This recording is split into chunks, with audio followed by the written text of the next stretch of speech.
Owayeyinhloko ye-NPA KwaZulu-Natal Moipone Noko ufakaze ngombiko wabahlola ukusebenza kwezibhamu owaveza ukuthi akusilo iqiniso ukuthi abantu abangama-28 ababulawa amaphoyisa eCato Manor eThekwini bagadla kuqala. UNoko ubefakaza esigcawini sikaNkabinde esiphenya ngobuqotho buka-Advocate Andrew Chauke njengenhloko ye-NPA eSouth Gauteng. U-Advocate Moipone Noko ufakaze mayelana nezinsolo ezithi amaphoyisa eCato Manor Unit eyasungulwa owayeyinhloko yama-Hawks KwaZulu-Natal uJohan Booysen awanalo iqiniso uma ethi abantu abadutshulwa babulawa bagadla kuqala. Uthi umbiko wabahlola ukusebenza kwezibhamu wathi izibhamu ezatholakala kwababulawa zayibekwe yiwo amaphoyisa ngenhloso yokucisha ubufakazi.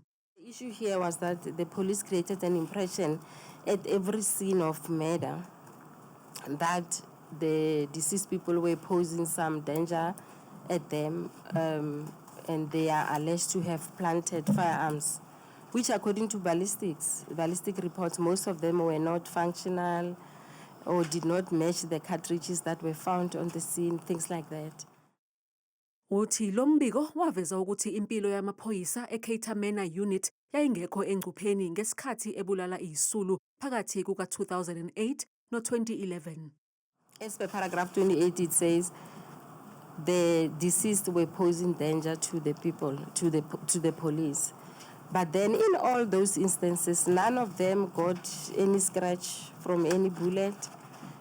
Even their vehicles, none of them got shot at to show that indeed the deceased were shooting at them.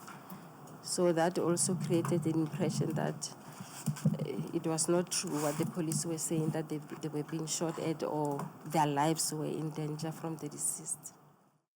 Isigcawu sikaNkabinde sahlehla ukuze abahola ubufakazi bezokwazi ukuhlela kahle ofakazi okubalwa kubo nokhomishana wamaphoyisa KwaZulu-Natal uLieutenant General Nhlanhla Mkhwanazi.